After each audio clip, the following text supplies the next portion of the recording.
Hello guys, welcome back to my channel. അപ്പോൾ ഞാൻ കഴിഞ്ഞ പ്രാവശ്യം മട്ടൻ ചുക്കയുടെ റെസിപ്പി ഇട്ടപ്പോൾ ഒരു തക്കാളി നെയ്ച്ചോറിൻ്റെ കഥ പറഞ്ഞിരുന്നു.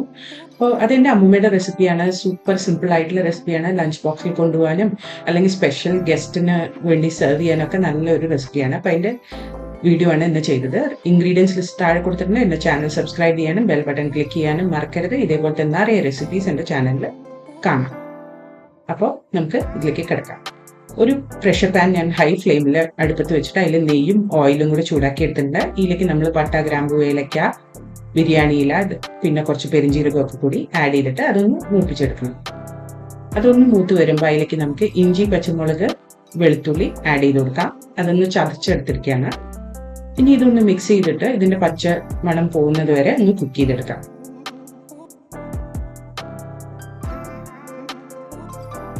ഇപ്പോൾ നേരത്തെ പറഞ്ഞ പോലെ ഇത് സിമ്പിൾ റെസിപ്പിയാണ്. അതുകൊണ്ട് രാവിലെ ലഞ്ച് ബോക്സിലൊക്കെ കൊടുത്തുവിടാൻ നല്ലതാണ്. ഇതിന് പ്രത്യേകിച്ച് കറിയൊന്നും ഇല്ലെങ്കിലും നമുക്ക് കഴിക്കാവുന്നതാണ്. അപ്പോൾ ഇനി ആഡ് ചെയ്യുന്നത് നന്നായിട്ട് നേരിയതായിട്ട് അരിഞ്ഞ സവാളയാണ്. സവാളയിലേക്ക് ആഡ് ചെയ്ത് കൊടുത്തിട്ട് അതും കൂടി ഒന്ന് കുക്ക് ചെയ്തെടുക്കണം. കളറൊന്നും മാറേണ്ട ആവശ്യമില്ല, ലൈറ്റായിട്ടൊന്ന് കുക്കായാൽ മതി. ഈ റെസിപ്പി വേണമെങ്കിൽ നമുക്ക് റൈത്തയോ ചിക്കൻ കറിയോ മട്ടൻ കറിയോ അല്ലെങ്കിൽ പനീർ കറിയോ എന്ത് വേണമെങ്കിലും ഇതിൻ്റെ ഒപ്പം സെർവ് ചെയ്യാം. നല്ല ടേസ്റ്റിയാണ്, എന്നാൽ സിമ്പിളാണ് ഉണ്ടാക്കാൻ. അതാണ് ഇതിൻ്റെ സ്പെഷ്യാലിറ്റി.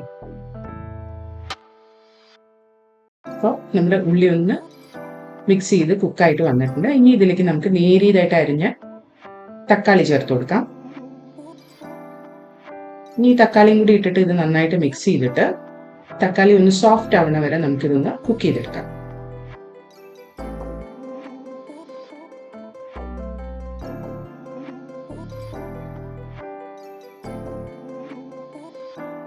ഇപ്പം നന്നായിട്ട് മിക്സ് ചെയ്തിട്ടുണ്ട്. തക്കാളി ഒന്ന് സോഫ്റ്റ് ആയിട്ട് വരട്ടെ.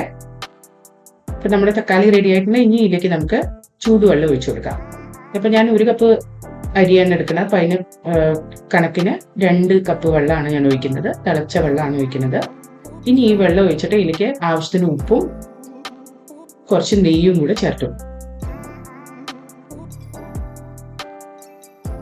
ഇത് രണ്ടും ഇട്ട് മിക്സ് ചെയ്തിട്ട് ഇനി ഈ വെള്ളം ഒന്ന് തിളച്ച് വരുന്ന വരെ വെയിറ്റ് ചെയ്യണം. അതിന് മുമ്പ് നമുക്ക് കഴുകി വൃത്തിയാക്കി വെച്ച് കൈമ അല്ലെങ്കിൽ ജീരകശാല അരി ആഡ് ചെയ്ത് കൊടുക്കാം. ഈ റെസിപ്പിക്ക് കൈമ അരി അല്ലെങ്കിൽ ജീരകശാല അരി തന്നെ ഉപയോഗിക്കണം, എന്നാലേ ഇത് ടേസ്റ്റ് വരുള്ളൂ. സാധാരണ ബസ്മതി റൈസ് ഉപയോഗിച്ചാൽ ഇത്രയും ടേസ്റ്റ് വരില്ല. അപ്പോൾ എന്തായാലും അങ്ങനെ തന്നെ ചെയ്യാൻ മറക്കരുത്. അപ്പം ഇനി ഇത് വെള്ളം ഒന്ന് തിളച്ച് വരട്ടെ. അതുവരെ നമുക്കൊന്ന് വെയിറ്റ് ചെയ്യാം. ഇപ്പൊ ചെറുതായിട്ടൊന്ന് തിളച്ചു തുടങ്ങിയിട്ട് നന്നായിട്ടൊന്ന് തിളയ്ക്കണ വരെ വെയിറ്റ് ചെയ്യാം.